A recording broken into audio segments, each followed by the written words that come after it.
Welcome back to the Welsh Esports League. It's Season 7 and it is time for the grand final of the Rainbow Six competition. I'm Pastor, joined by Golu. Let's just jump into this one, Ben. It's the Red Kites taken on the Rejects and it's a rematch from last year's final. Last season. It's a rematch from last season. I also, we were talking a little about this before. Is there much reason to think the Red Kites can't run a back-to-back? We've seen this historically, right? It was the Swans that dominated for their era. Now it's the Red Kites era, and I don't see them going away anytime soon.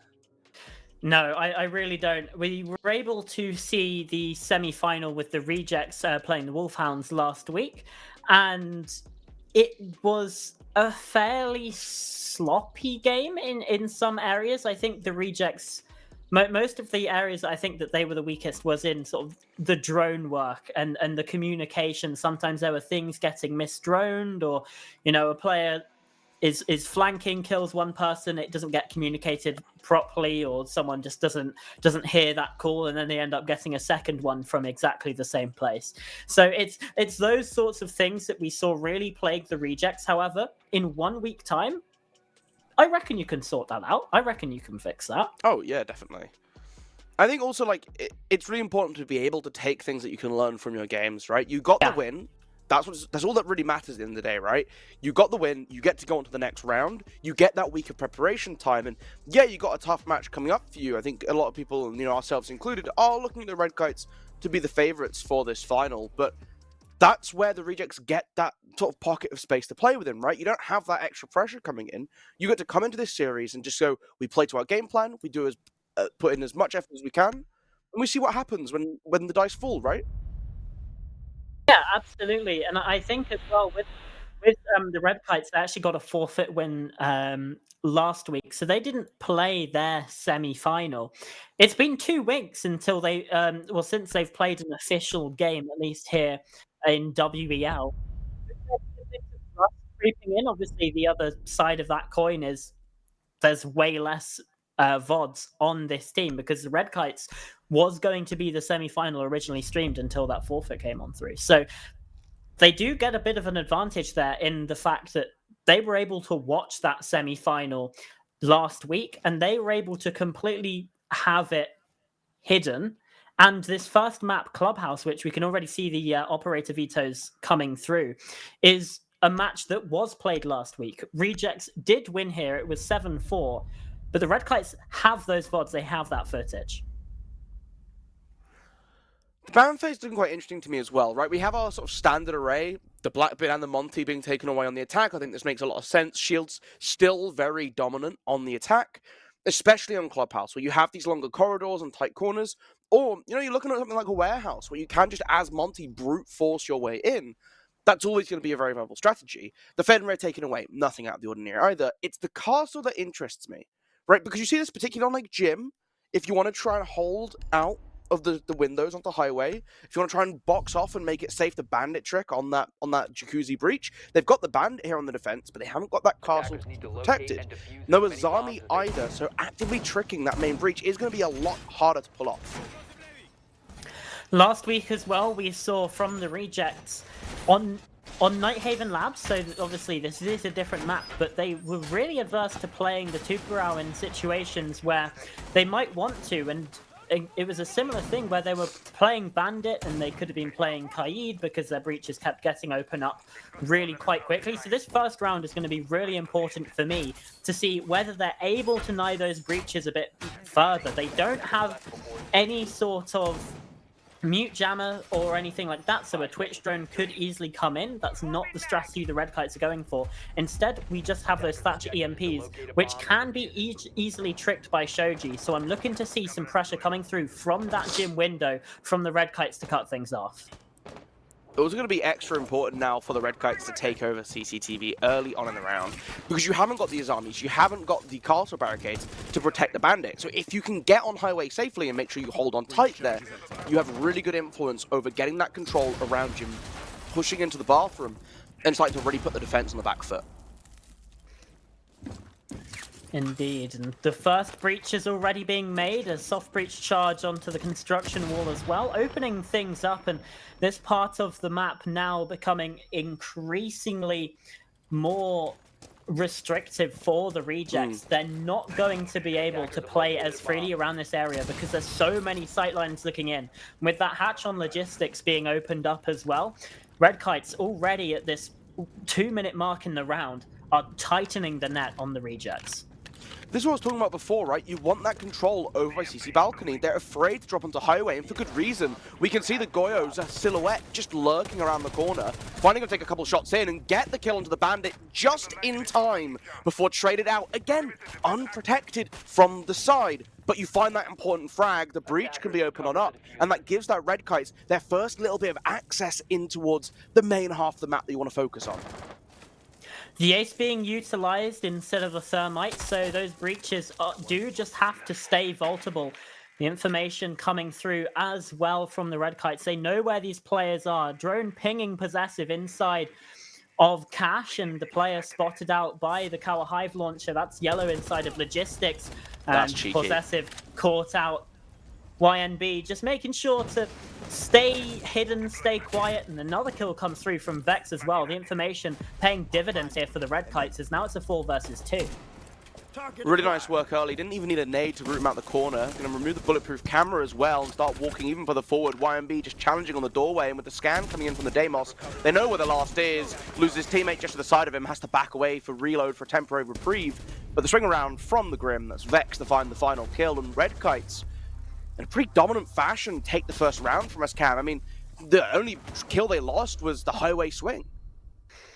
Yeah, and it was a kill that still didn't come through in time to really disrupt the attack. They got what they wanted in that situation, was to kill Shoji, who was trying to trick the breach. Instead, the player goes down, that wall can be opened up, and even though there wasn't really much pressure that actually came through there in terms of players, it was the worry, it was the fear that plays in the back of your mind as a defender. You have to now have another angle that you're looking at, your attention is split, and that allows those gaps to open up. And we saw the Red Kites do that excellently. They got themselves into those positions where the gaps in the setup were in that 4 versus 4 because of all of that extra attention that had to be paid to other areas of the map. And you combine that with the brilliant information games they had coming through, drones being able to spot out the players, yellow pings obviously don't tell the defenders that they're being spotted, and you can lock them in the corner as well. Well, like we saw with those Grimbees, it's a really, really nice attack. Yeah, very well put together, very well drilled, but that's what you expect with a map like Clubhouse, Cam, right? Like, yeah, you're coming into this and these teams should feel very comfortable playing it out. They didn't quite recognize the early objective, but they still played it very well. As well, there's a big teaser of CJX on the side there. Notice that they've been cropping up on a couple of the maps. Going up to the top, though, it's not going to be a rerun of Gym Bedroom. They want to try the other side upstairs. It's going to be Cash, it's going to be Servant. I'm surprised it's not the basement, right? That is what I would consider the most comfortable side. But instead focusing on getting that full sweep. The Red Kites once again showing that they want that control from the other side. It allows them to hold the defense in the middle with very little space to retreat to when they start putting that pressure onto the bomb site, which you just know is going to come. Yeah, what they really just want to box the rejects in. And it's something they did very well in in round one, sorry. Interestingly enough, the rejects as well, they did struggle to defend the basement last week, so this could be a conscious decision that, you know, the Red Kites will have seen that game as well. Maybe we want to try and avoid going there. Try our hand at CCTV Cache. At one point used to be the first choice site on this map, and Cryrim has found the opening pick, finishing off that damage that was dealt onto Billy Ray early on. No one in the showers, but just doing their due diligence to make sure they're not going to get caught out on a flank. Breach open on up. Now just waiting for that extra pressure to come in from Garage. Again, with the Deimos bringing these hard breach charges, can open up the construction single wall and start to ply away at the rest of Cash. So they have a good amount of surrounding coming through, but again, Garage still in a very strong position that the defense want to hold on to, spots the toes underneath the green box, but can't quite land that critical damage. Yeah, that would have been a very nice kill to find. Vex, though, does get one. Cryrim answering back before the shots on towards yellow from Godless. That's through the window outside, bringing things into a 3 versus 3. Evening up the man count, a C4, though, comes out and rings true on towards Vex. Yet again, the advantage laying with the rejects. They can sit back. The Red Kites have to attack into them, but there's still 50 seconds left for them to try and work something. And we know that at any moment, these guns could come alive. One on red, one tucked on radio as well, so very difficult to commit to walking through this breach. The vault hole on the wall in construction as well, so very dangerous to try and walk forwards. Jaeger now being scanned to try and relay as much information as possible, but again, they get information on Deimos as well, so they'll know that they're focusing on this construction side push, but for some reason, Jaeger runs through sight. The re-swing from Melusi gets the knock onto the Thatcher, and now it's a 1 versus 2 for Deimos, who's found a window to walk on through. But he doesn't know about the player on red. Does spot the one through the soft wall, but he's boxed in. The bulletproof camera giving away that information as well. C4 shot, that's even more sound cues, even more information. Diffuser dropped inside of construction as well. There's only 3 seconds left. He's got to try and get in, got to try and plant, but they run out of time, and he doesn't even let them get the kill. Instead, just hops off the defuse, and the round goes the way of the defense. I think you have to get aggressive there, Cameron. You have to try and look to isolate one of those 1v1s. You get into cash. That's a phenomenal start. And so unfortunate to get just a tick of more damage onto that Melusi that would have taken the knock, brought it down to the 1 versus 1. But with a Banshee on the staircase preventing you from running down quickly, that Valkyrie's never going to be found. Really, really well played by the rejects to make sure that they keep themselves out of those engagements at the end once they get that 2 versus 3. Outside of a little questionable rotation from the Jaeger, who I think otherwise was holding a really, really strong position, right? Like, you're getting scanned there, but there's no way for this Deimos to actually commit into you without just getting taken out by one of your teammates. You're completely fine to sit and wait.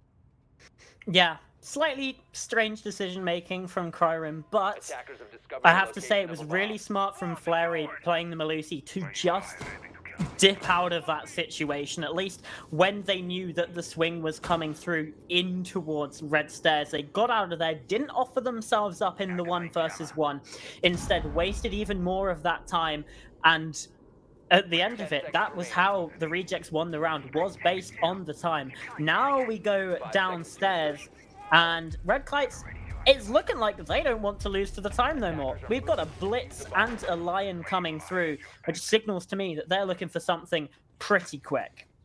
I mean, you got the Vigil and the Mozzie on the other side, right? That screams some sort of roam setup coming through. Yeah. Is Army going to be the early information to relay back to the rest of the team that there's a shield on the table trying to push in quite quickly? No rotate set up, though, so come back to take up Generator, and Flare is going, boys, where's the rest of this going? I need some support here.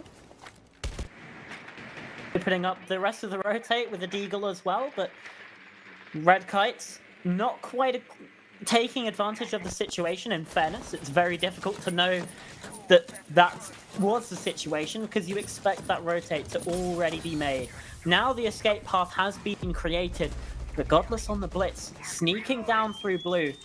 Back a generator cleared, and the diffuser's already getting planted as the push came in through dirt as well. Is there any way that they're going to be able to stop this? No, diffuser planted, Evil Eye dealing some slight damage, and Godless has fallen, but it's still advantage Red Kites. There's only 30 seconds until the round is over, unless the reject's already taking away that diffuser. But Flary runs in and finds the kill, caught in the reload by Vex. And now it's another one of these scary situations. Possessive retaking, 4 versus 2. Billy Ray down low, but the air jabs, they might just win things. It's all on YNB. 1 versus 4. 3 players left up. The flashbang comes through. Are they going to be able to get the swing? No. Possessive finds it. And the round goes the way of the rejects. Very fast, very punchy, but just didn't have the execution there from the Red Kites. And the rejects have taken the lead. They had so much space, Cameron. They got into sight. They were free to get up the plant. They put 3 air jabs on every possible doorway in. They had a gridlock tracking up generator, tracking up the main corridor as well. Why did they then all run into dirt? You've taken this wonderful opportunity to hold so many various angles to then just disappear down a long corridor, and where they've planted the diffuser, they can't even see from around the corner, so it's not even like you're baiting them in. you're giving that space for the rejects to retake. The air jab comes through. Yeah, you get the kill or the knock onto the Maestro. But that's ultimately it. I don't know. I think that's a blunder on what was otherwise a really, really nicely thought out execute from the Red Kites. They recognized the heavy roam game coming in for the rejects. They recognized that they could get into dirt quickly, they could get into blue quickly. They used the blitz as the point man to make sure that you're scared off. That buys them that safety on the flank. It's all really well thought out until the post plant. Yeah.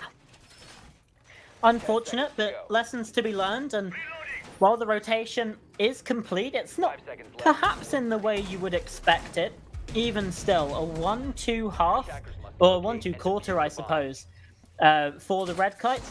I'm not going to be complaining at that. If you get yourselves a nice 4-2, that's kind of what you're looking for, really. A 3-3, and things start to look pretty good for you. If you can get these next 3 rounds in a row and the half with a 4-2, well, that's definitely what you want to see coming through, but whether that will happen, we'll just have to wait and see. As things stand, it's looking pretty similar to round number 1.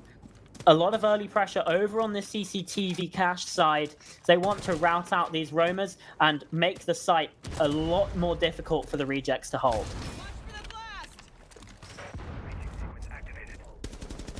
Already get rid of the mirror window inside of construction is a really nice start for them. I'm afraid of the pressure presence over inside of garage. Much more of a proactive attempt here at removing this Goyo from inside of cache, and I think that's pretty wise, right? They were able to deal with this bandit much quicker last time because there wasn't that Azami to keep it protected. But with the gap opening up in the wall, Golu just goes for it. Golu's built different. Yeah, Shoji opening death on this site yet again as well. Trying to go for that trick. It hasn't worked out, but look who's there to answer back. It's Possessive again, inside of cache, again, finding the impact with these trades. Into a 4 versus 4. I'm getting a sense of deja vu here, Ben. A bomb has been located. Yeah, it's looking very familiar. Again, that mirror window construction taken off, so logistics pressure going to be at its finest. Still have plenty of tracks through with the Deimos as well, trying to hunt down any of the defenders on the rejects. The rest of this breach could be opened up a little bit nicer, but you are out of Selma's. Going to have to kind of live with it for a bit.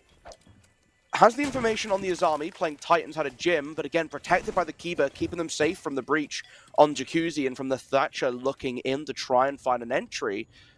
Still just posturing around. They have so much information, but can't find a way to get them out.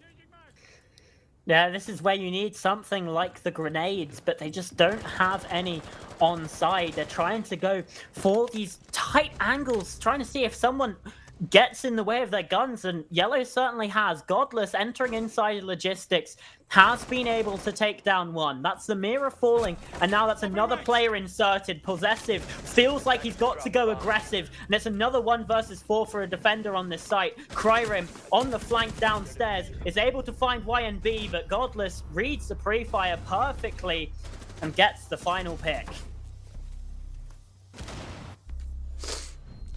Again, a good round coming in for the Red Kites. They look well more drilled on that top attack onto Gem, right? I mean, just much better posturing, good control over by cache and server, done a great job for them. And the rejects are going to give it up, right? They don't want to rerun it back. They're going to keep going on that rotation they went for the first half, back to cache and server instead, which is a little unusual, right? Like, cache server, the site that you traditionally consider to be the easiest to attack onto out of the 3 core ones. It's definitely dropped off in popularity, but hey, if it works, right? You're not gonna throw away a perfectly good bomb site just because everyone tells you to. No. And this, for me, that certainly felt like the most convincing defense that the rejects had. Yeah, sure, they might have had more players alive at the end of that basement defense, but I feel like that round win was more due to a blunder from the Red Kites that we've already mentioned enough.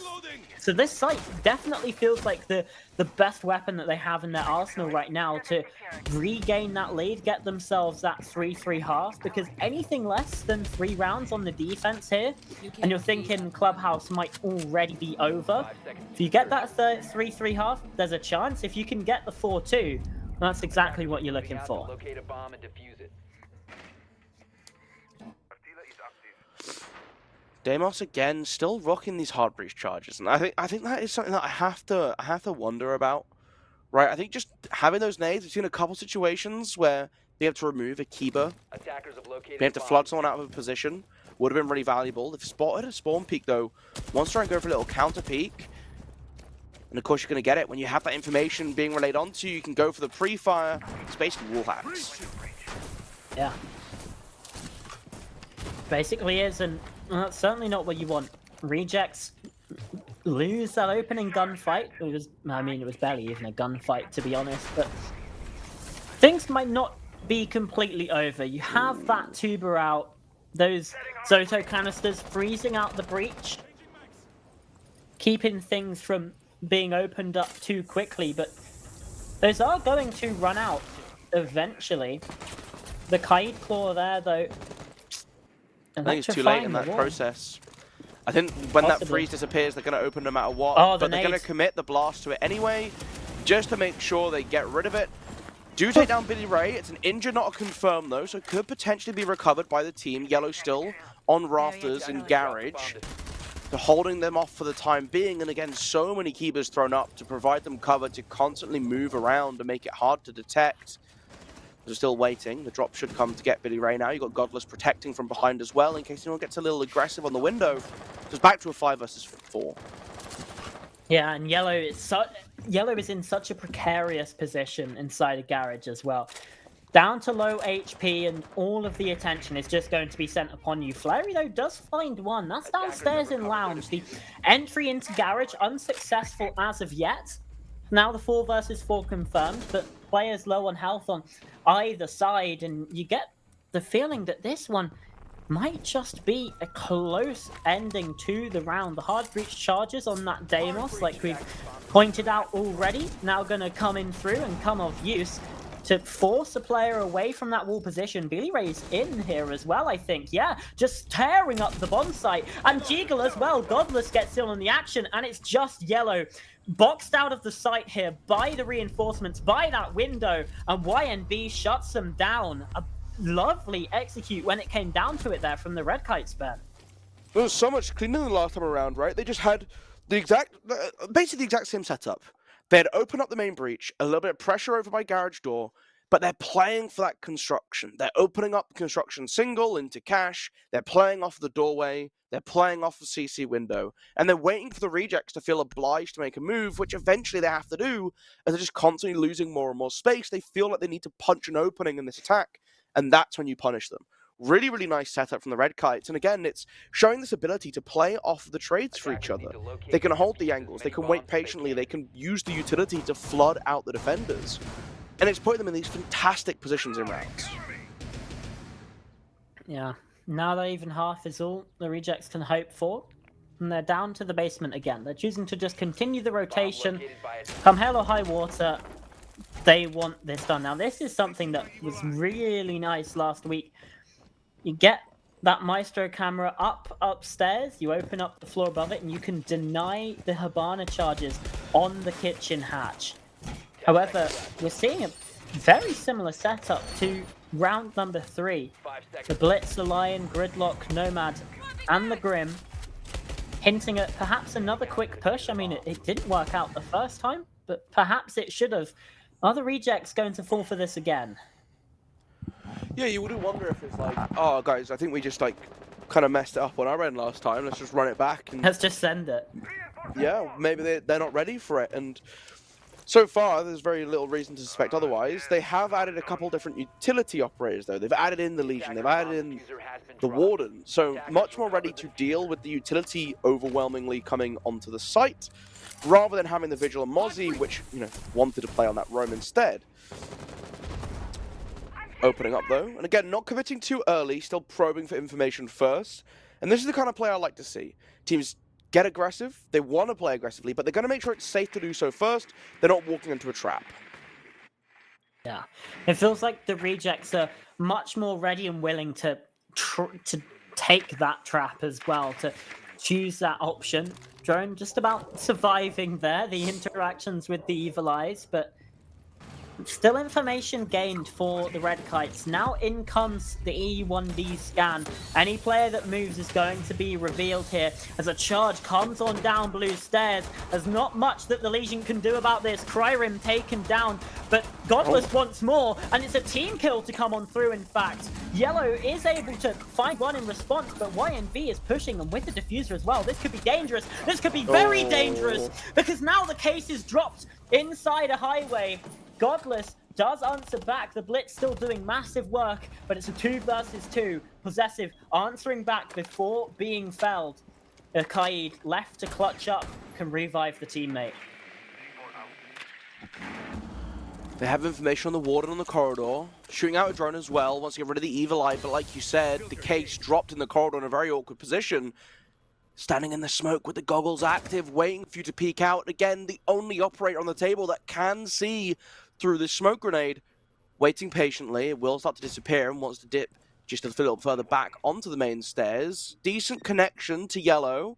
Hard to isolate between the two of them, especially with this evil eye relaying so much information between the drone coming through from Jeagle just to try and gather a little bit more intel before they walk forwards. They don't want to commit to a gunfight just yet, because if you lose the one, you go down to the 1 versus 2, it's a nearly impossible position to break. They've got time for this still, 25 seconds, but I don't think they know about Possessive. The information hasn't quite gone that far, and now it is a 1 versus 2. Jeagle left to clutch, knows the player's close and finds the first, but now Possessive dips upstairs, shotgun through the ceiling. It's such a difficult position to try and break through, and Jeagle's low on HP. Walking underneath, wandering through, they don't know the position, but he's dipping and weaving and has been able to escape, but he's now planting that case, planting the diffuser. The time's gonna run out, but the Track Stingers get the kill!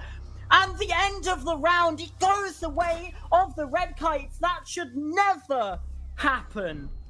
What a crazy end of that round. Not like that, man. Unreal. Not like that. Unreal. And breathe. Let's relax and just... You lose to a track the tracks that you already knew about. It was really nice as well, because I loved the rotation up to kitchen, right? Yeah. Watch over the diffuser, you know where it is, you can get the evil eye to ping it for you. But almost like looks away at just the wrong second. It's like, oh, the lion's not coming for it. Maybe he's going to my staircase. Looks away as he walks past, looks back down again. Couldn't figure out where he was running to. Didn't have information inside a church to know. A couple misfortunate little accidents. But yeah, ultimately that puts Red Kites in a really good position for map 1 now. You know, the 4-2 attacking half. You had to come into basement defense with Tubram Kaid up. It's pretty scary. 10 seconds to go. pretty scary indeed. In the chaos as well, I feel like we need something to calm us down a little bit. So in this early round, let's realize we haven't actually covered the map veto here, Ben. So obviously we know that map number 1 is Clubhouse. We're playing Clubhouse right now. That was picked by the Red Kites. Makes sense that they're doing so well. Map 2 picked by the Rejects is going to be Border, which is pretty spicy. Certainly an interesting one. Spicy, like they say. And should we get to a map 3, Chalet is on the cards for us. So a couple of standard maps, and then obviously we get Border in there as well, which is definitely the opposite of standard.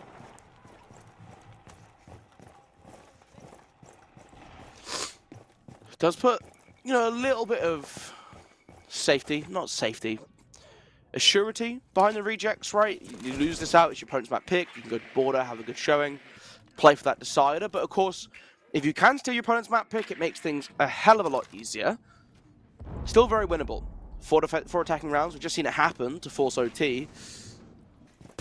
It's not impossible, but with a pick like that, certainly gets one step easier.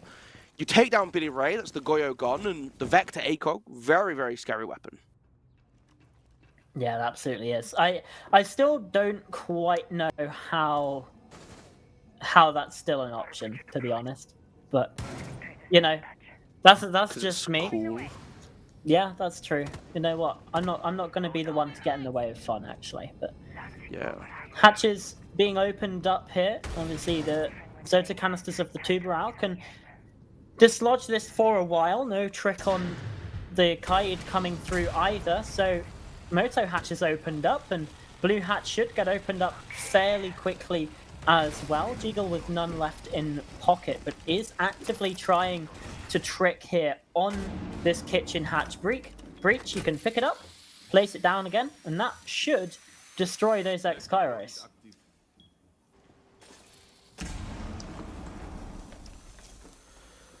Still working away at these hatches as well. 52 seconds left on the clock, and we're still in that 5 versus 4 situation. Kitchen hatch closed off.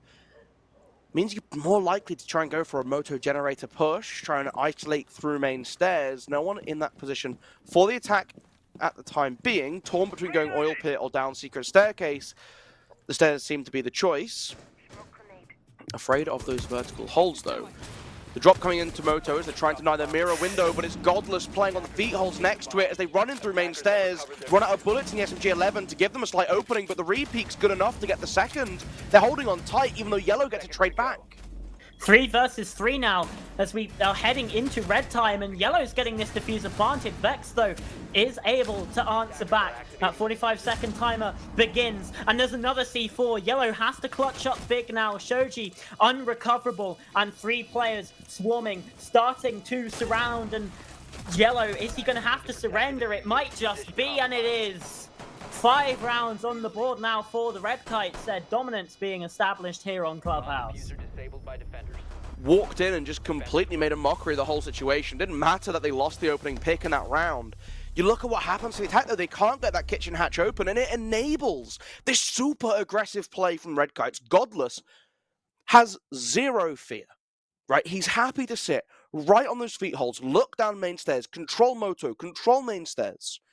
He puts that round on his hands, right? Because they're trying to get that contest onto the mirror window. They want to deny it with the X-Kairos, but it's mute jammed. They have to walk forwards to try and punch it out, and when they do that, they get taken down for a double kill. Even though the first whiff comes through, Hibana then finds herself in a situation where there's nowhere to run to. There's no safety net left for you to try and use. You fall off the mirror window into Moto, there's someone watching it. You try and run back to main stairs, do you want to challenge Godless again? Ends up getting stuck between the two, and Godless picks up the kill anyway because you're standing in no man's land. I'm quite surprised that the rejects didn't lose that round on time as well. It was getting to the last sort of 45 seconds, and they'd only just opened up blue hatch. I think they had to abandon the idea of opening up the kitchen hatch as well, and it was everybody send it down staircases. The fact that the diffuser was able to get planted is still somewhat of a miracle. So that's another thing to potentially point out. If they had more time, they would have been able to drone those positions to make sure that they had the thorough clear, but just getting themselves through the whole map took so long that it left those gaps open that the Red Kites were able to exploit.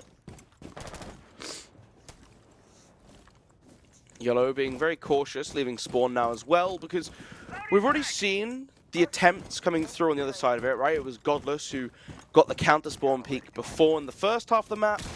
And Red Kite's not a team that leans away from a bit of aggression, are they? You know, when they're feeling confident, when they feel like they can try and take you down early and kind of end the round before it begins, they will go for it. Absolutely will. Rejects with good progress here, though. They've opened up the CCTV breach, and the Kaid trick getting EMP'd out. Now, the Jacuzzi breach is opened up, and well, they have to retreat and fall back. Bathroom now, the new fortress and semblance of safety for Jiggle on that Kaid. Trying to watch the breach, watch for any entrances, but it's certainly made a whole lot more difficult. And again, it's that thing of you've now got another angle to look at. It's going to divert that attention away. The rejects might be able to sneak themselves in elsewhere.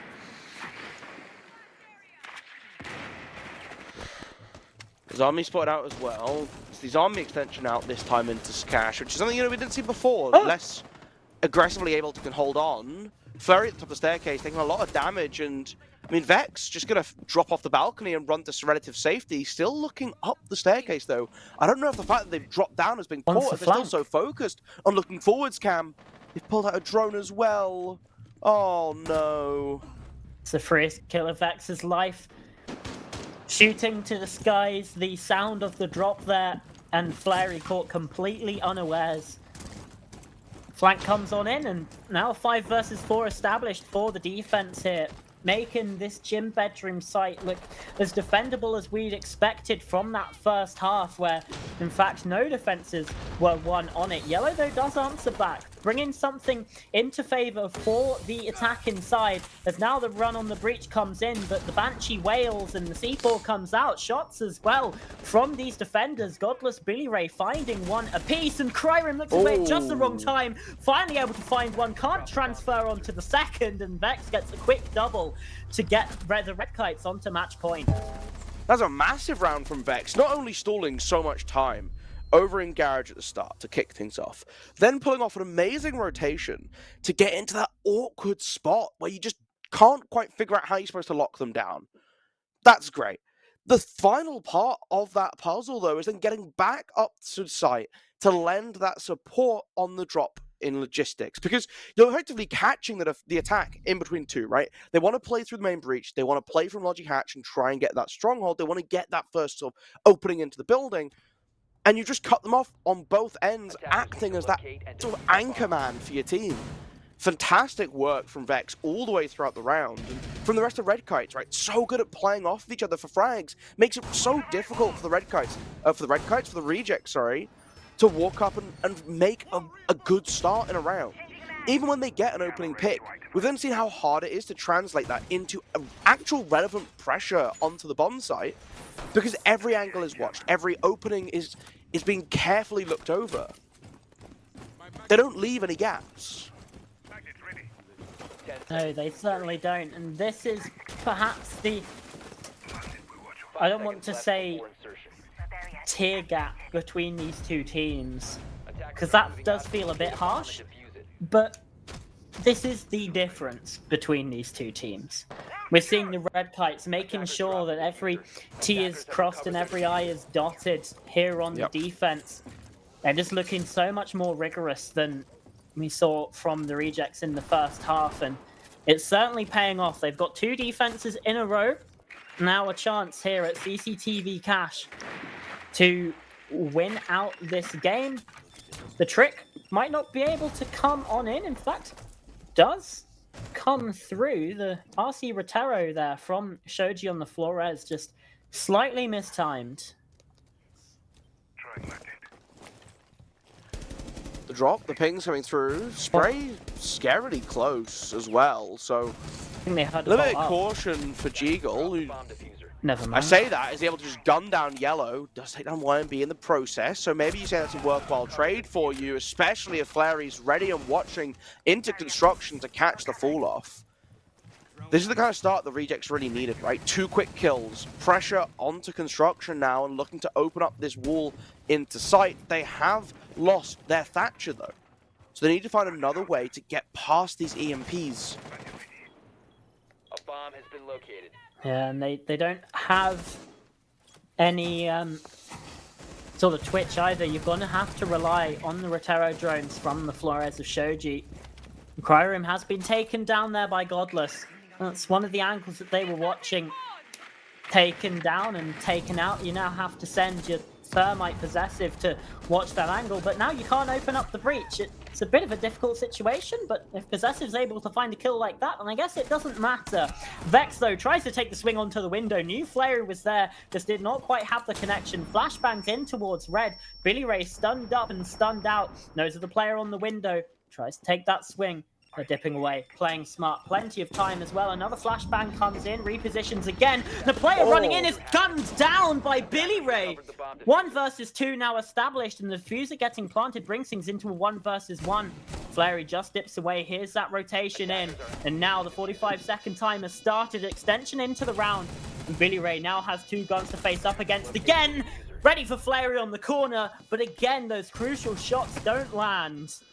Rejects, they stay alive here. They still need 3 in a row to bring things to OT.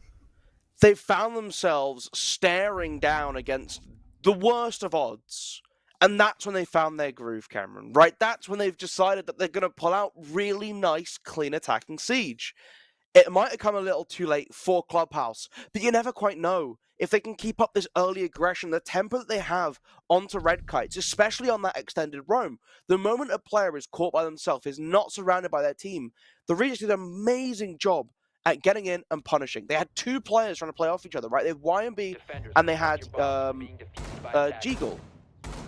How quickly they're able to just collapse in logistics, put pressure on Jacuzzi Breach, start walking into Master Bedroom, and get these gunfights, force the defense to make an action. It's like the inverse of the first half.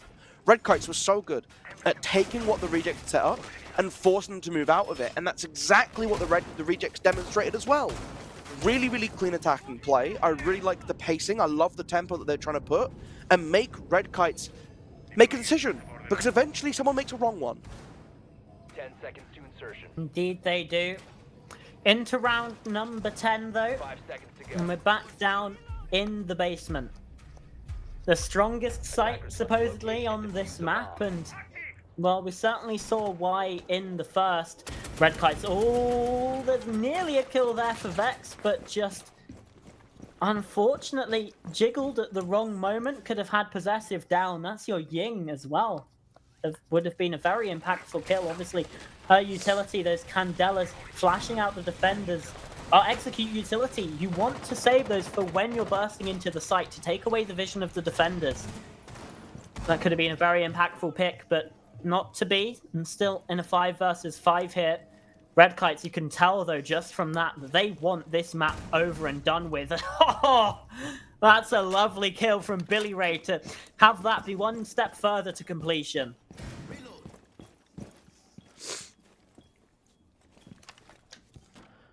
Closing off the door onto dirt as well gives them one less thing to think about. Still, we're a minute in, very much afraid of potential roams on the top floor. This isn't the pacing Rejects would have wanted, especially having lost, like you mentioned, that Ram, who was going to be so critical at taking away that comfort spot for them to play inside of Armory. And Billy Ray's gotten a little zesty, decided to creep upstairs and been rewarded with not only a kill, but that find under the diffuser as well. Now sneaking his way inside of stock.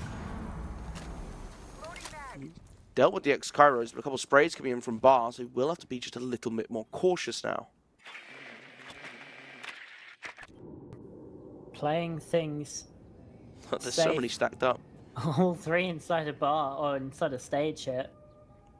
The drones, it's just it's a fleet, it's an army of drones. They want to reclaim that diffuser and they know that the player's on blue, but I don't know if they're aware of Billy Ray.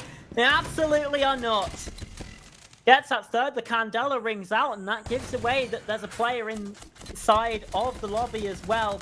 Player still pushing through, possessive with one, making that LNG sing, making that gun work.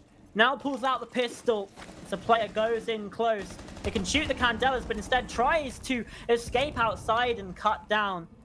I was hoping there might be an ace to come on through, but it's not to be the case. Now a 2 versus 3, and Jeagle, a fire coming on out, very nearly taken out as well. These last 30 seconds are suddenly looking very close indeed. It's just whether, again, the Rejects have allowed themselves enough time with that down coming in.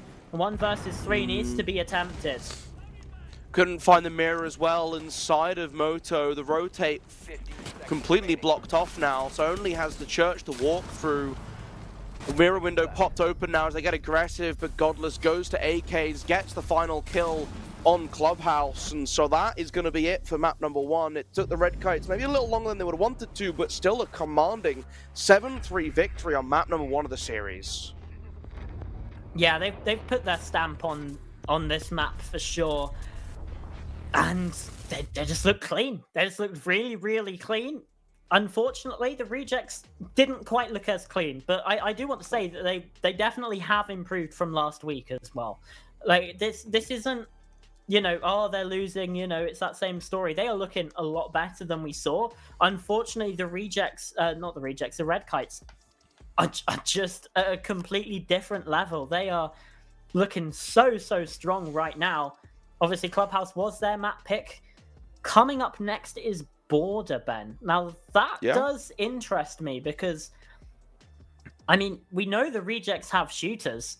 And I don't want to say that Border has no strategy, because that's not true. However, it does, I think, rely a lot more heavily on being able to win those gunfights. Yeah, it does, but we've seen in this last map that both these teams can win those rounds on frags. So Yeah. I think Red Kite's their ability to play in small like fire teams effectively, right? Where they have 2 or 3 people stacked up together, watching each other's back, playing for trades. That's a really good skill to have on a map that is as close and is as frenetic as Border.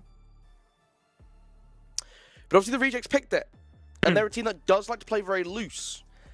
If you can start to chain those kills up, even just off of some individual heroics, Border very quickly becomes pretty dominant, pretty scary. So Yeah, and really I could go think either as way, well, but I'm not confident enough to put a stake in it yet. No, and I think as well, Border is a smaller map than Clubhouse as well. So even if you are playing separated, you're still closer together than you would be on the map like Clubhouse. Obviously, it's not the biggest. It's not like something like Bank or Cafe, but even still, you have that possibility to double up a lot more. You have those opportunities available to you. I'm excited for the possibility that we might see a map 3 here, but that would require the Red Kites losing their first map of the tournament, which, Yeah. you know, it hasn't happened yet. Will it happen on Border? We're going to have to wait to find out. So we're going to send it to a break. And when we come back, it's going to be map number 2, Border, in this grand final. See you in a few.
Welcome back, everyone.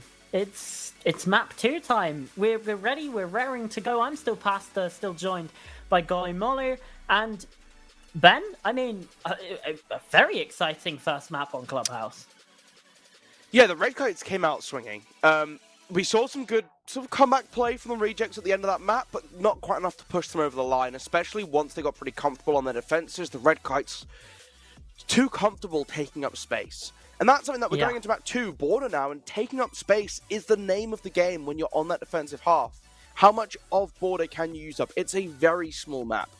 What, there's 7 rooms per floor? If you find a way to be able to extend and use up all of that space, it's very difficult for the attack to get their round started because of how easy it is to contest the outside of the building. Get aggressive early, hold them off from minute 1. I think that's going to be the name of the game for both teams on the defensive end here, but obviously for Red Kites, they've already shown that they want to do that anyway. We saw Billy Ray looking to go for these aggressive flanks on basement holds, where he'd just walk up secret stairs and see what he finds in lounge. That sort of play can be really rewarded on Border. Yeah, it's a map that I think there's going to be a lot of skirmishes here, especially based on what we saw on Clubhouse, where it wasn't quite, 5v5, then the execute happens. It was all sort of little fights going on all around the map. That should continue onto Border. It's a map that sort of fits that stereotype, I guess, very, very well. And already we can see 2 operators banned away that, I mean, certainly make gunfights easier for the attack. Blackbeard is very, very strong right now. He's got a shield and he's also got a rifle. What's not to love? And the Deimos obviously providing that information. The Vendetta hits like a truck as well. It's not surprising to see those 2 banned away here. No, not at all. I think this makes a lot of sense. We saw Godless specifically from the Red Kites making excellent work of this Deimos, and so the Rejects wanted to take that away. Feels right. It does mean that the Monty is up for the first time. Obviously, Monty being paired with that Blackbeard ban on our last map, but so far not making an appearance just yet. A little bit of blitz play, so still we saw some of that shield interaction coming through, but not round 1, and not really from the Rejects at all either, so I don't know what that Monty ban is realistically going to mean.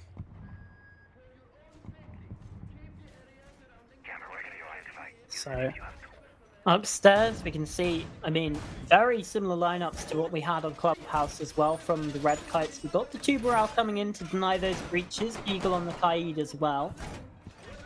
Elsewhere, it's about getting information and denying information. You got the Valkyrie and you got the Mute. You want to stop those drones coming in. You want to be able to have your own information around the map. Hide the cameras, because the default cameras, well, they're default. The attackers know where they are. They should be shooting those out. They're going to have to put in a bit of extra effort to take away those black eye cameras. And with the Goyo as well, it's like you were saying, Ben. Red Kites, they want to take up space, and the Goyo helps them do that by blocking the attacker's entry. Watching out for the spawn peaks again as yet another X. What could possibly be going on? Twitch drone driving up, no idea. Spotting out the mute jammer, but able to drive in pretty aggressively. 1 canister gone, and again, that's a really important one to find on that Archives doorway if you want to try and get that plant down in the corner. Having that Vulcan gone from minute 1, very, very valuable. 30 seconds in, identified the Valkyrie playing out on mezzanine, now fallen back into break room. Still able to contest outwards though. Still very much a threat to this attack. Yeah, they absolutely are. And like you said, the Vulcan canister can be used to deny a plant, but it also can be used to deny entry. A 2-for-1 there and taken down early on could mean good things here for the attack. Well, their efforts on the other breach are certainly being stunted a little bit. Vex with 1. The trade is there from Yellow, and can't quite get the shot onto Billy Ray, who's able to escape. I think be kind of lucky stars, really, that he's been able to get out of that one. I seemed sure that Yellow was going to be able to get the double.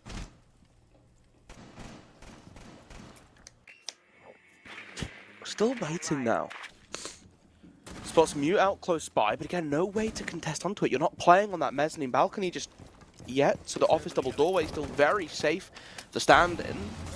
Getting rid of the claw now on the triple wall, forces Mute back, but just moving back to Taco instead, so still in a very awkward position to root out, especially when you consider the support coming through. YMB tossing a Nitro Cell, but no one bolting over just yet.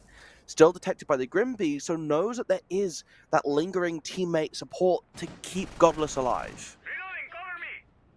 Yeah, just tucked in behind that wall, decides to go aggressive, and the hop on in should be heard. Godless ready for that lovely kill, but now the Selma's going to try and route out that position, and Shoji gets the kill, the collection onto that one. Thought maybe Godless might be good for another there, but unfortunately for the Red Kite's not the case. YMB though does find one. Billy Ray getting involved on the action. Cryrim left to clutch, 1 versus 3. Shots coming in every which way. And even a player downstairs as well. Jeagle, I assume, preparing a C4 to come on through. Spots 1 does Cryrim. Billy Ray though still staying alive and still peppering those shots in. 20 seconds left. This clutch is possible, but it would certainly be quite difficult. Now Court has to reload as well, running out of bullets, running out of time, running out of HP. YNB shutting it down with a headshot. The first round goes to the Red Kites. Oh, doesn't even scope in. Why would you? The BM. It's just a waste of time. It's a waste of time when you're that close, when you're that confident. Just go for the kill. But Red Kites, again, this is what we talked about before, playing just very tightly off of each other. Godless, getting so cheeky and just sticking himself with that attacker, right? I think the swing coming in from the Grim may be a little bit mistimed, especially if you're opening up that wall anyway. Wait for the Selma to open up so that you have the support from your team on that angle when they walk forwards into office themselves, but jumps the gun a little bit, gives Godless the opportunity to take a 1. And we've seen what Godless does in those positions when you give them the chance to go for a gunfight. Well, they certainly won those gunfights as well. Into bathroom. Now this one, I mean, if the attacking lineup stays the same, it's looking exciting. Flary is floating the blitz right now. This site is often one that can be used for those fast pushes. Hop in through the window, shield in front of your face. It's going to be more difficult to at least shoot you. It feels like that's the plan they're sticking with here, Ben. Shoot you is a pretty solid plan. I'll give them that. Yeah. Finally bringing the blitz. The finger paired with it as well. Pretty gas. Quick ADS time's always very fun to play. Interesting to see the pulse come through though. I want to see what value this is able to find, especially, I guess you're expecting the push to come through above, but with Flary making a quick rotation over towards the main door, I wouldn't be surprised to see him try and catch him off. Ripping open passport, but again, Godless in close proximity, just catching them off guard. Possessive taken off the board early, and that's another opening pick. Is found out, gets a little bit over-aggressive, trying to recontest onto Shoji. But still have this pulse, the pings coming through, live information to try and hunt down yet another off-site defender. Oh, nearly finds that kill as well. Just the bullets ringing slightly wide, and it gives Billy Ray that extension of his life. Still getting pressured though, as the blitz comes running on in. They've established that crossfire. You're not going to be able to block bullets coming from both directions. YMB finds kill onto Shoji as well downstairs. It means Billy Ray's able to survive and keep fighting. Yellow though, in the meantime, does find one. Tries to drag this round back, but still in the player deficit, the 3 versus 2. But now it's a 2v2. Yellow again from above.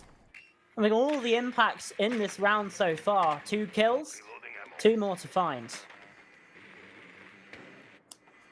Still have an Adrenal Surge as well, so despite the fact that Yellow has taken a little bit of damage, they can get them up to full once more. Finker with a tickle as well. Efficiently shooting out the default camera. Again, want to deny a little bit more information. The long angle being held, I think that's the Kaid off-site. Could be the Frost. The other tucked, no, it's the Frost off-site, the Kaid tucked in the corner. It has been spotted out, and now the Frost as well. So Red Kites Full information known on them. Rejects now have to figure out how they want to use this. The diffuser dropped outside. 50 seconds is still plenty of time for them to make a rotation to go and grab it. But a quick walk up these stairs. I don't know if this has been detected. They still think they're down below. Walking to look through verticality, but the Frost lurks through the corridor. Here's the sprinting into the row. You're looking the wrong way, and Y&B gets a kill. 30 seconds for Finker to walk upstairs. Cryrim's caught in two minds here. Doesn't know which way to look, doesn't know which way to turn, and that indecision is costing them time. The nade out, but no, goes for the second pull, and the player's able to cross in that timing. Unfortunate for Cryrim, the Finker, but that's a lovely shot to find. One more left standing. Golu, not standing, laying down in the corner. They know he's there, but doesn't quite have the exact positioning. And the one tap comes through from the TCSG. Shut down a round that could so easily have been won by the Rejects and came so close to it. Unfortunately, just slips through their grasp. It's an unfortunate way to lose it. Again, not catching off that rotation. When they come upstairs, you have to be ready for it. You can't afford to lose that pick. Instead, completely unaware. Just a slow walk up. In fact, we even saw, right, Yellow look and shoot onto the staircase. Yeah. Was clearly aware that this could be a possibility, just didn't think it would happen so quickly. An amazing window to find for YMB. You might argue it's a little unfortunate even, but ultimately just taking advantage of everything that comes their way, and Red Kites put their second round on defense now. Yeah, what's the saying? That opportunity is when luck meets skill? I mean, that's certainly what happened there. They had the lucky timing, but at the end of the day, you still got to land those shots. You still got to play things well, and that's exactly what they did. Golu, not deterred by the pre-fires coming through the wall, sat close in the corner, cool and calm in the 1v1. Obviously, the time running low as well, and that round really feels like the Rejects could have had it, maybe even should have had it. At some moments in there, but you know, it was a 4 versus 2 that they bring back to a 2v2, and it's a 1v2 that they have to try and find. So not quite as doomed as perhaps we might think. Yeah, it's not like we're Giga doomed or anything, you know. There's no giving up just yet, but it isn't ideal. I think we can both agree on that, to lose out in that manner. Yeah. I'd like to see maybe a couple more drones come through, but ultimately I think so far they're presenting a good threat to the Red Kites. They've just been able to find a way to step over it every single time, basically, right? I mean, you look at that last round, it's a great rotation by YMB. It's a gamble. Because what have they done from that 2 versus 2? They've taken that time on the attack to just slow things down. Yeah. They pull out their drones, they're searching for information, and they get it. But it's shot out, and that's where that gap comes in, because you no longer have that info on the Frost. The Kite you could try and push down, and that's what Yellow's trying to do, right? Look for verticality to try and isolate Kaid while the Finker comes down east stairs. Aware of the potential angle being held by Frost, but still very much focused on getting the one site player, and you isolate the Frost off-site. But she makes a rotation, she finds a killer kill, makes a massive play. Things start to fall apart. Yeah. Did that round, like we're saying, kind of on the back of YNB, but also should it have even been that close? Like I said, it was a 4v2 for it was a 4v2 for the Red Kites that started to slip away from them. So maybe some cracks beginning to show here on border. The team that's run pretty much flawless this entire tournament so far. Maybe the Rejects have a way in here. Still very playable. I mean, I think it's just getting some attacking rounds on the board now. I think if you can't do that, it becomes very, very difficult, Cameron. I don't know. I'm always intrigued with how border pans out because of that, right? Where you really rely on teams being able to have that aggression, that take that initiative away. And that's how you control the pacing of the round, and that's super important on attack on border. But they're not really able to do that, and again, it's this tendency from Red Kites to walk up and, I mean, Godless playing in Passport. Yeah. just ready for the doorway, right? They think, oh, we've spotted out Pulse. He's isolated and alone inside a custom. No, mate. He's round the corner. The moment you start bucking open the wall, he swings you and takes you out. Like, yeah, you've got this opening now. You're eventually able to trade out Godless because, again, he has to look for plays. He can't stop. He can't slow down. There's no off switch for this guy. No, there isn't. I suppose. So I'm looking at that, and I just think that's what's making it so difficult at the moment to get that space. Yeah, that is, I suppose if you're godless, then really whose rules do you abide by? Certainly not the standard way of playing the game. You just go Societies. Yeah. We do live in a society. What if you're the Joker? The Joker of Cardiff. The Joker I don't think if Cardiff. Joker was set in Cardiff, it'd be quite as entertaining a show. No. No shade to Cardiff. No shade to Cardiff. Well, I mean, you have the students' unions. You have the SU steps. So you could still. I mean, sure. You could still have a little boogie on there, but. Sort of a bit more in the sense that, like. That's the only thing I know about that movie. I'm gonna be honest. It's about the class imbalance, Pastor. The class imbalance. Right. But I think Cardiff generally seems a little tighter knit. You know, New York Yeah. obviously a very varied place in terms of socioeconomic positioning. Yeah. Not quite the same levels of range found in Cardiff. Generally a bit more equal, which we always love to see. There's a few vice chancellors that maybe seem out of touch, but that's a different issue. What, like altogether. cutting, I don't know, like music programs or something? Yeah, that would be pretty cringe if that would. That would be pretty cringe. That would be pretty cringe. I always think that arts are quite a valuable thing to have access to. There's quite an interesting argument to be made that, you know, like the reason you see so many like kids of wealthy people pursue like acting and music careers is because you don't have to worry about the financial, right? You get to pursue the arts, which is sort of seen as the beauty in life. Yeah. Food for thought. Food for thought, and that definitely no reference to anything happening in real life there. There's purely just a random tangent. I don't know what the thoughts on talking about universal basic income and the pursuit of the arts is here, but that's something for you to think about while we go to a break, while we wait for this rehost to get resolved. We'll catch you very shortly for the rest of Map 2 and potentially a Map 3 in the Welsh Esports League R6 Grand Final. We'll catch you soon. Oh, They're back. We're back. Holding on. What a break. That was the quickest break you've ever seen in your life, ladies and gents at home. We're going back We're in. back. We're back. What a break that was. That was awesome. That was truly wonderful. I hope you got to think about the wonders of art. I've been reading more books recently. That's been quite good. I've also been reading more books recently. Oh, what books have you been reading recently? Maybe we won't turn this into a little book club. Maybe we'll catch up later on that. Yeah, if there's another rehost, maybe we can turn this into a book club. Rehost 2 book club time. I'm down for it. Yeah. And red kites are downstairs. Benson Workshop. Look at that. What a segue. That was a segue and a half. It really was. Anyway, yeah, the defender downstairs. It's the tertiary site here. Just to bring us back, I always thought swegways were unbelievable. cooler than segways. Just gonna say it. Okay. Just gonna say it. I thought they were cooler. Do you wanna talk about the Benson Workshop site? You could probably get a swegway in there. They're not very big. Yeah, you could maybe even get 2 or 3.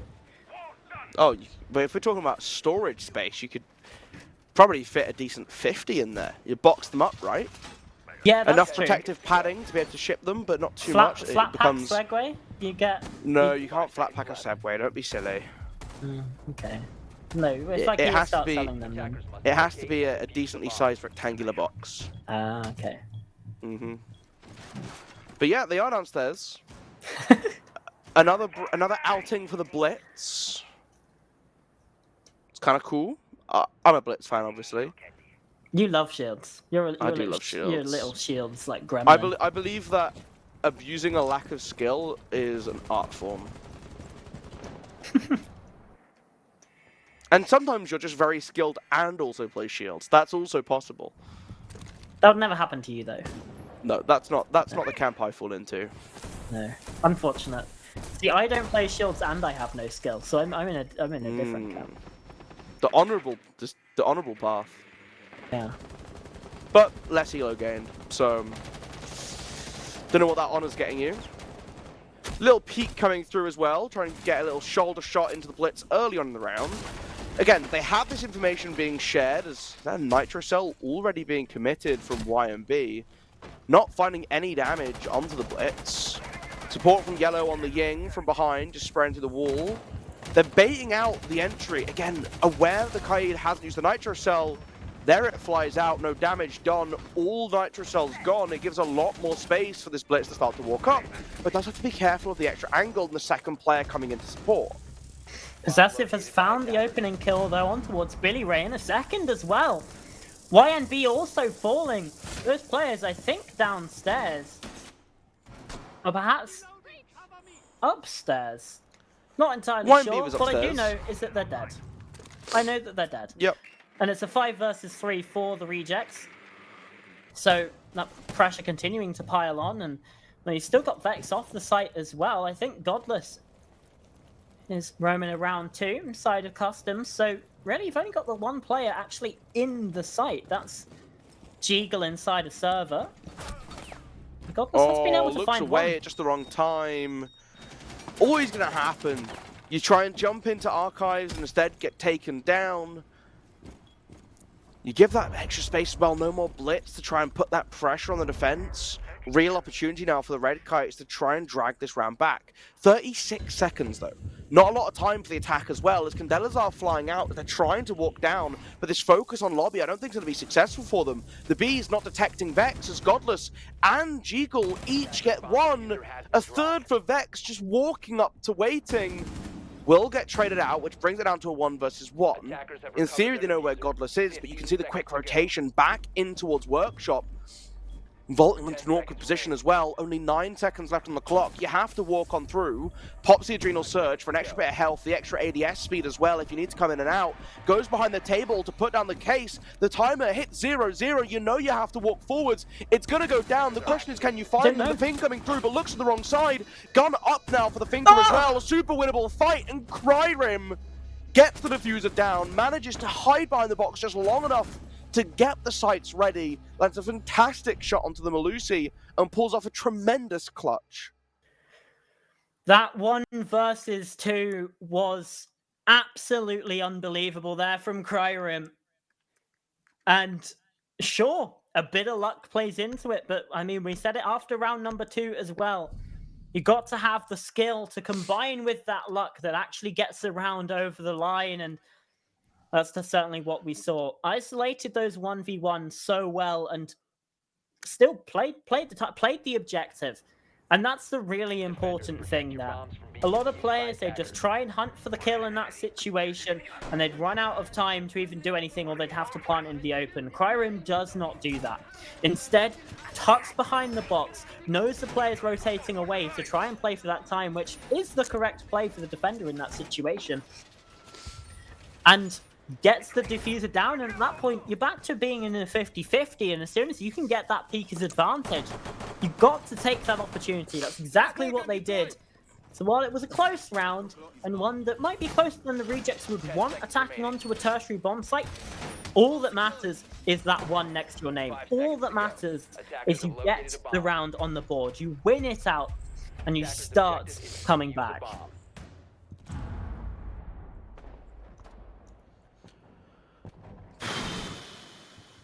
Now the Monty comes through as well. We saw the baby shield before, but no more time to mess around. Pairing it once again with the Ying, but it's been a shift over. Flary now taking the Ying, Possessive on the Monty. So when it's the more supportive shield, you put a more supportive player on it. I like this adaptation, although he has been pretty impactful in the kill department. Obviously having, well, 1 of 2 players getting a kill since the rehost. Obviously it's just 1 round. Still important nonetheless to highlight. Billy Ray though takes down Yellow, who just got a little overzealous. Trying to peek in through the CC window, able to make it a trade-off with the Bees coming through just in time. So at the very least, he got the job done. But now this flank coming in for Godless, who's once again just caught them completely off guard. This is ridiculous. It feels like Godless is just a ghost right now. Just sneaking around the map, popping up wherever the rejects do not want them to appear. And constantly, with their pants down, Okay. it feels like, you know, you should maybe be aware of that. And they have been using these drones as well. 6 of the 7 remaining are active around the map. But unfortunately, there are those blind spots. Godless has been able to exploit those so effectively. The claw going back down on the breach. All EMP is used up. All exothermic's gone, and Thatcher off the board as well as Prime caught out from the staircase. Trying to walk forwards. Possessive actually able to win the gunfight in spite of being down to a pistol and having a goo in the shoulder, looking for a second, but another goo to inject into the foot. Can't quite land the shots needed. And a little bit shaky, but Vex does land the headshot onto the Monty. Caught off in that reload, re-peeks, re-aims. Not left long. No. Not left long. Lovely shot on the end there as well. Beautiful stuff. And it works out. I mean, really, it's what one should expect from the Red Kites. You know, defending up on that top floor. It's the best site in the game for pretty good reason, but even still, you cannot take anything for granted, especially not in a grand final like this. Attackers need to locate and defuse bombs. Certainly proven a little bit more of a difficult task.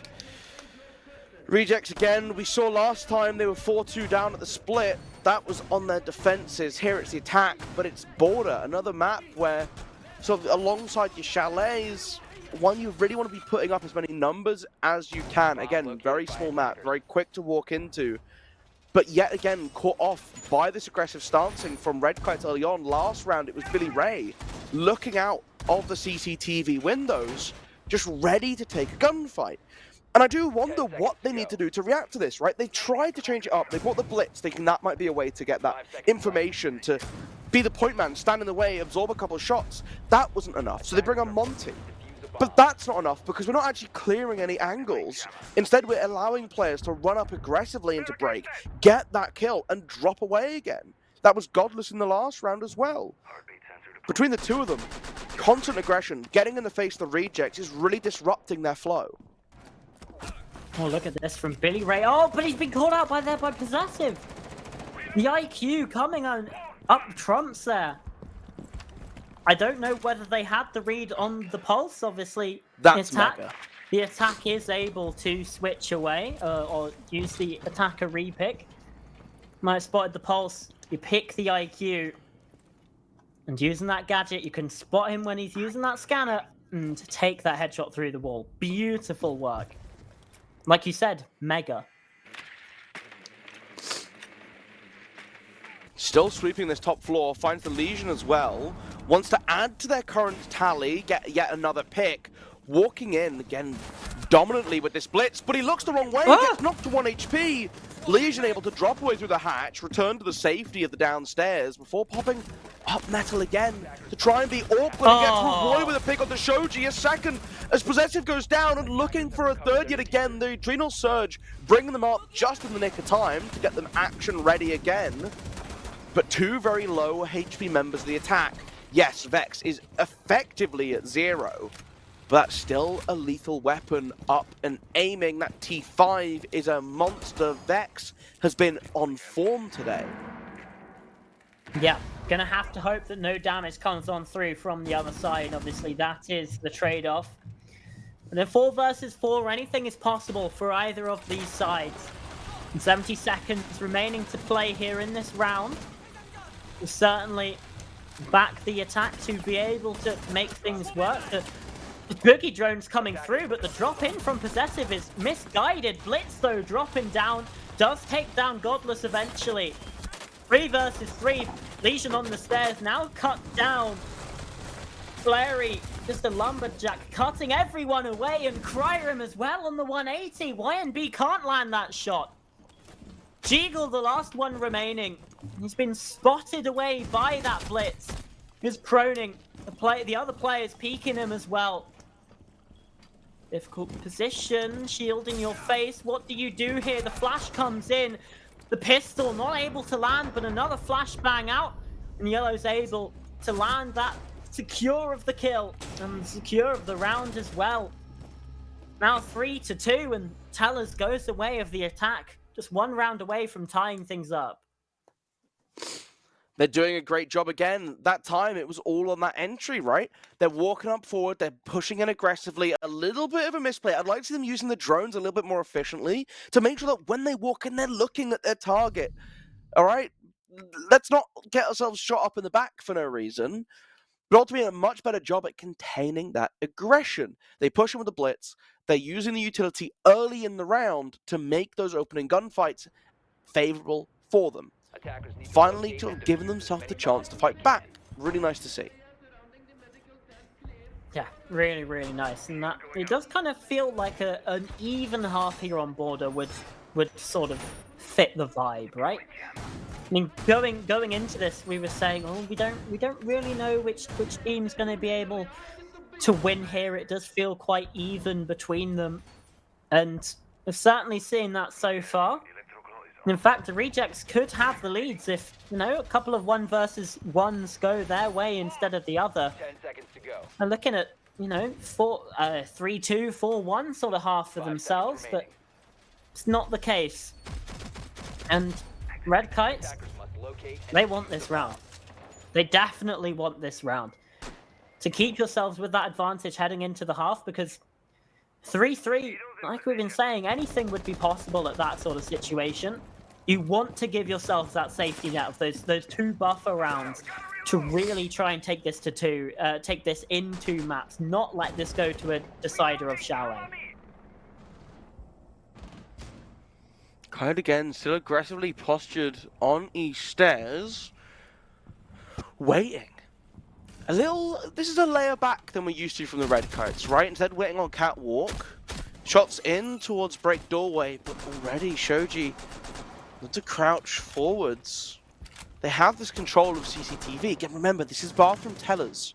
So they are starting here because they need to clear out the whole of this top floor. They're afraid of Red Kites lurking above. We saw the flank here before. That was massive from YMB as a Nitro Cell goes flying on out, does some damage onto the Ace, but ultimately with no information to go off of, very difficult to land a successful kill. Yeah, expected the player to be up close, tight on the wall. Unfortunately, for Godless, it's not the case. Instead, it's a little bit further back and means that the opening kills conceded there by the Red Kites. Billy Ray falling. 1-4 since the rehost. Hasn't really been having the highest amount of impact here.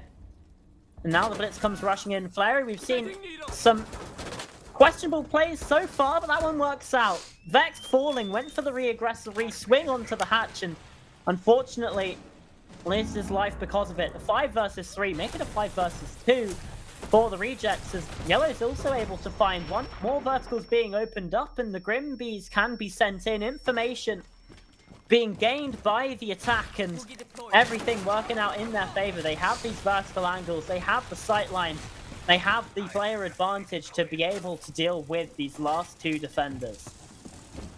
And they have so much information now as well, right? With the Ram opening things up, the Grims being shot down. Has to go upstairs, looking for the flank. They should be ready for it. They should be well aware. But once again, looking down, the shots are whiffed, though. And that's punishing. No. Possess is able to get into a safe position now to hold off this flank. That was their chance to retake above. There's only one, but he's been supported now by another inside a fountain. Wins the one in spite of everything going against them. A 3 versus 3 looking all but an inevitability going into the halftime swap. Godless locked out of his own bomb site. Has 13 seconds to start this defuse in a 1 versus 5, and it will be the first flawless for the Rejects here on border right at the end of the half to force them up to that 3-3, a very important and crucial round.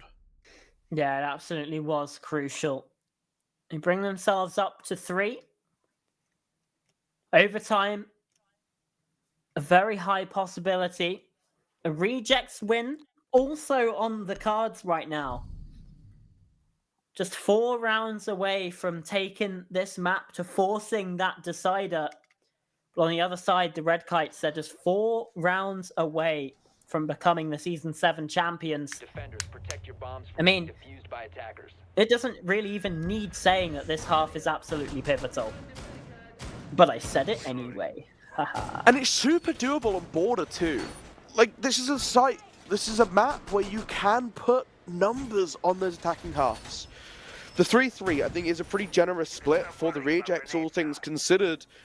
Red Kites had the complete read into them at start. They made a great effort at changing up their approach throughout the first sort of section of this game. We saw them try a couple different things, and eventually they found that using that blitz was what was going to be successful. They leaned into it, you know, really made it work for them.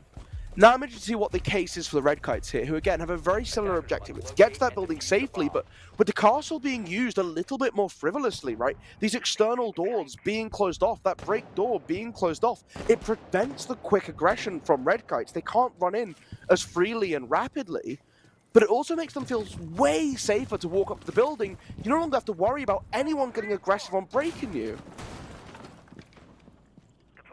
Oh, they're focusing on Armory Breach instead. Yeah, they are.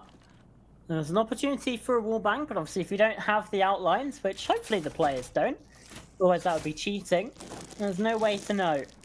Drones haven't made their way in, the mute jammers as well, doing a good job at denying the information away from the Red Kites so far. Castle barricades in the way of the shots as well. That could have been a very lucky kill, but again, not the case. Yellow, potential to be on the drone there as the entry into the site has been made. Player trapped inside, WayMB just about to escape in time. Billy Ray has that cover in the Overwatch. Diffuser planted here now by Golu. Onus on the rejects to get something done. Now the Red Kites can fall even further back. The shot's going to be heard. Billy Ray finds another. They don't need to pressure Possessive at all. He's the one that needs to get aggressive. And the bees as well, giving the information away. Godless entering into the site has been taken down. Possessive not able to land the shots with the UMP. It's a notoriously difficult gun to get anything done with. Cryrim low on health, but can stim himself back up as the push now comes on out. Golu secures it, and that should be everything done and dusted. 1 versus 3, looking impossible, and the time runs out for the rejects. Red Kites take the lead once again. I love that we saw the preventative measures come in for quick aggressive plays. They're closing off East Stairs, they're closing off CCTV, and all that Red Kites look at that and go, oh, well, site's pretty open then, right? We'll just go there. There's nothing set up in CCTV to watch out onto that balcony. There's no one really aggressively holding onto that main breach. They even make the holes at the bottom to try and look for when people walk up, but they made them too late. The Grim had already walked past that. The Ace already walked past that. So it's not going to do anything for you. If anything, it actually kind of sold them. They had this false sense of security that they'd know when the attack walked up to it. Really, really good read from the Red Kites to get that aggressive approach. Get that diffuser down so early on as well. They dodge a Nitro Cell. A lot of damage done onto the Grim. We'll take that. But you avoid losing a pick. You get that diffuser back down again. You have the full cover between the Osas, between the Grimbees, to make sure that it's impossible for the rejects to re-aggress. And then you play back, knowing you have the advantage of this protection from runouts. You're going to get a massive sound cue if they try and pull down one of these castle barricades. Indeed you do. Everything going the way of the Red Kites there. Sure, they lose a few gunfights in the end of it, but, you know, it's not really too much of a priority. Flurry, I think, is locked inside of Break, perhaps, by those castle barricades, so it'll be interesting to see how they're able to get through. Obviously, with a shotgun, you can make those rotations in the walls, which I believe did happen. That's somewhere that the Red Kites are going to have to clear to be absolutely certain. It's all about wasting that time, because again, Border's a small map. The attackers are going to have time to execute. Attackers have located a bomb. Double reinforcement on that main breach this time, so they're going to open it up. The head holes opened on the cache, on the CCTV wall, again to give the defense a chance to actually play for a contest Impacts. Is that impacts being thrown out? Something being thrown out. The wall opened up though in spite of it. Now contesting onto East Edge, you've got the Monty on the other side of it as well, so actually able to walk in and aggressively pinch. The castle barricade providing the safety to jump into mezzanine. Yellow's underneath, I don't think they quite realise that they're just above and below each other. They're going to dip back into waiting instead, running towards metal stairs to try and reinforce the rest of the squad. There was about 5 or 6 gunfights that were so close to being taken there. If only it had the information. So many players with the possibility of getting caught out. Shield opening up that door, and Possessive trying to go for the prone angle peak. Doesn't work out. Instead, forced to back away outside of break, and hit the shield in your face. You're certainly not going to be able to do anything about it. Shoji, though, on the defense, has been able to find one. Flary falling, and with Possessive down but not out. Shoji also low. Cryrim somehow wins that fight against the Montaigne. YNB not able to land those shots, and Cryrim again getting killed on just 1 HP. As long as you have that gun up, clearly that's all you need. 2 massive picks. Yellow also answering back. Somehow the player with the highest amount of health on side of the rejects, who look likely to tie things up here yet again. A much more successful attack or defense of the Armory Locker's site, as Jeagle's left just alone against 4. All these players are low. Doesn't matter when Cryrim's hitting shots like that. 3 kills in the end of the rounds. Unbelievable impact to tie up the game. You can't even see what he's shooting at, Cameron. Yeah, it's ridiculous. He's just peeking. He's just getting headshot after headshot. I mean, this is what happened. Like, this is clearly the intention behind this setup right now. They've given themselves that support so that they can't be rushed into the breach. You force the Red Kites to come and deal with you head on, and you funnel them so hard. Really nice to see from the rejects saying, you know what? We actually back what we were going for. We made a slight mistake. Let's make that adjustment. Let's not give them that window to push us out. And now we just dumpster them. Attackers need to locate and defuse bombs. I mean, what an impact from Cryrim, who, that's only since the rehost too. 9 kills. Obviously those 3 massive picks at the end. Also, in round number 3, wins out a 1 versus 2 to get rejects their first round on the board. Been an immensely impactful player so far for his side. But the job's not over yet. Still 3 rounds to go before you can claim the victory here, before you can even have the opportunity to challenge on Chalet. And even then, you've still got work to do, an entire other map to worry about. However, it's certainly not the end of the road right now. Rejects, they are bringing the fight. Border looks like the perfect pick, because you can strip away a lot of the strategy that the Red Kites were using to win on Clubhouse. Instead, you can focus on the teamwork, on playing together, and that's an area where, certainly this week, they are exceeding in. When you have Cryrim pulling off plays like that, when you have Possessive putting up numbers as well, it becomes so much easier to fight out your corners here on Border. The Fuse pick, pretty spicy, to try and clear out as much utility as possible, as well as being a source for those hard breach charges for the hatches upstairs. The run out from Valkyrie, not recognizing that Dokkaebi is actually inside behind you, is a little bit misfortunate, and Possessive, who I was just praising for their ability to play for opening picks, is going to be on the sidelines to watch Yellow go for the second as well. Looks away just in time to escape the DMR shots from YMB. The ladder coming up, but doesn't know, so wants to be just a little cautious. Vexed about the way that Nitro Cell got the kill on the window, but now it's all on Mozzie. Nitro Cell already used, of course, we saw that earlier.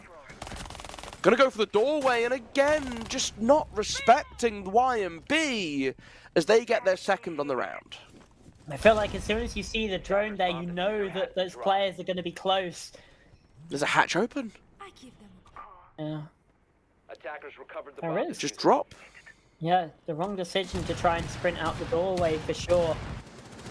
And that's given the Red Kites the advantage that they want. YNB has been down though. Perhaps that's from below.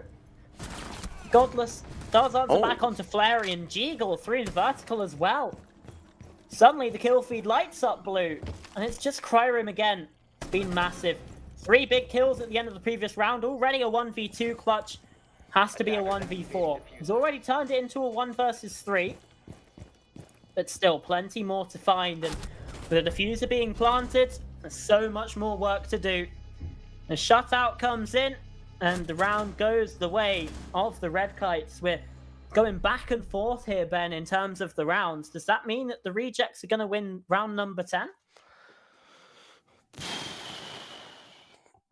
It's one of these things where it's just too awkward to see at the moment. I think both teams are just having these immense swings of momentum. And it all comes off the back of who gets that strong opening to the round. Last time out, the Rejects boxed them off the map. They forced them to try and contest onto East Stairs, to contest onto CC Doorway. And of course, they had that setup, that funnel strat coming through, where you're just stuck in a choke point. Of course you're going to get gunned down. This time around, Red Kite's able to force that fluidity in the round, and that's where they're just king. Those mid-round adaptations, those ability to just find weird openings, to force the Rejects to have to move, to make them uncomfortable on their extensions. It's really interesting seeing the styles of these two teams matching off against each other, both with very different objectives to try and play towards. Who can bend the other to their will? I mean, so far it's been, like I said, a back and forth affair. No team really having a dominant spree over the other here on Border. When you consider it's the Rejects map pick, they're down 1 map in the series. They really need to find a way to string a couple rounds back to back here. You want to close this out ideally before OT, but at the very least, you need to force it there, which means at least 2 of the next 3 rounds against the Red Kites, who, when they are winning rounds, look so dominant. Yeah, they absolutely do, and that they're forcing the Rejects to make decisions. And that's a really important thing. Instead of letting the Rejects play their own game, do exactly what they have in the strat book, you're forcing those mistakes, you're forcing those errors. Because, like I said, they have to make that decision, and sometimes they're going to make the wrong decision. That's exactly what you want as an attacker especially. Because like we saw in that previous round, if you force a wrong rotation into a line of sight that you're holding, you can get a free pick. You can start to open things up. And that's exactly what we saw. Oh my gosh, that's exactly what we saw happen back in round number 9. Flary nearly takes down Jeagle. He has some G11 firing, but unfortunately just doesn't quite hit the mark there. I like the ring of the Rotero drone. Billy Ray forcing his way into waiting, completely catching everyone off guard. Castle's off from bathroom, so just going to pop open the wall next to it instead and try and look down into sight. The default camera, relaying as much information as possible back to the attack. As on the other side of things, they're getting ready to jump into vents as well. They're completely dismantling the defense. Uh-oh, the dominoes starting to fall here, Ben. They got the down onto the Finker, but the adrenal surge to bring them back up and takes the attention away. Not the flawless round to come on through, but as close as you can get realistically. 4 left alive, and the Red Kites, they're finding the momentum, and that's dangerous. Match and series point for becoming the champions of the season. It's just 1 round away.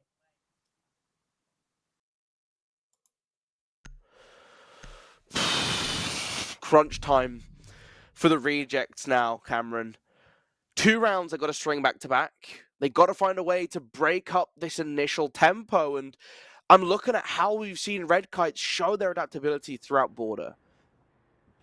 They're now bringing the Monty. They've tried it rounds with the Blitz. They've had the Flores to clear out the utility when we've seen that be a big factor for the Rejects as well. Now that we're going back upstairs again, you go into a comfort spot for them. They're bringing this Flores knowing that the castle has become a mainstay.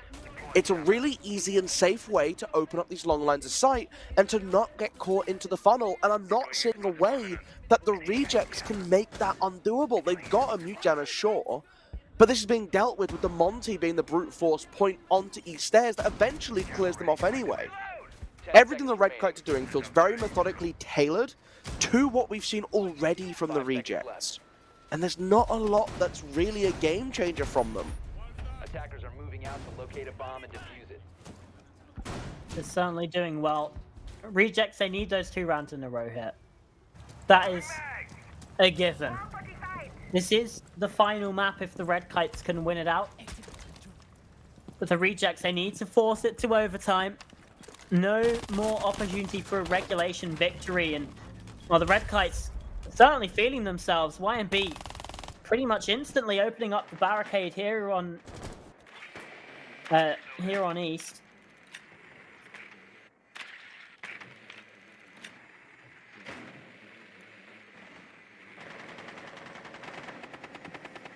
Again, finding out this utility early on. They have changed off the Flores. They felt like, you know what? Maybe we don't actually need it. We got gun 6s, we got other forms of explosive to use to try and clear it off. Instead, grab that Capitao and, rather than focusing on utility, focus on player movement. It worked for them on Clubhouse, why wouldn't it work on Border, where there's even less space to fall back to? Control over CCTV, already acquired. Building up pressure around 90 onto Metal Staircase. Office angle still available. We've seen the power that it's had in previous defenses, but this double stack down on Metal Staircase, you've already boxed them off from coming up and being an active member in the Armory defense. YNB finds the opening pick. Potentially the final opening pick of this season. The Red Kites now just one step closer to victory, to finding that ultimate glory, but the Rejects, they don't want that to happen. And Shoji's trying to put a stop to it. There's a second kill since the rehost, but could be an impactful one. Vex falling. The Thatcher gone. Obviously AMP's not as much of an issue here on this round, but still helpful utility nonetheless for the attack. Now they can no longer use it. Yellow dipping away. YNB with a second. And a third as well. Now the diffuser being planted. YNB falls. Oh, Yellow can't quite land the kill onto Jeagle. But planting the diffuser gets off just in time. Now Flurry down below still has a C4 available. Could be able to use it, but Yellow gets the swing. Yellow gets the kill. Still low on HP, but it does not matter. Still has the gun available to be used. Impact EMP onto the bulletproof, taking away the information, trying to deny the Rejects this opportunity to stay alive in the game. Now Godless is the one to step up to the mantle, step up to the plate, but the C4 prepped. It's all on Billy Ray to find a 1v2, to win things out here, and he's got the first one. 10 seconds to go. Flary, now the last player left, but they have the red ping. He's hidden, safe behind the box. The jump on through. He spots the feet but doesn't know the exact positioning, and he walks into the Claymore! Not aware! Blindsided by the explosives. And that's exactly the opportunity the Red Kites needed. They've soared above the entire competition, and now they stake their claim. Repeat champions on top of the Wales Esports Leagues. To win it out like that, you get the diffuser down. You're like, the bottom of your sole of your shoe is sticking out around the corner, but they can't identify it. And he pushes through, and to be fair, it's a bananas Claymore to have put down. To walk in, turn around, drop it at your feet, I get it, it's covering that plant spot that you're setting up for, but it's ludicrous in any other context, and once you move away from it, you just wouldn't expect it.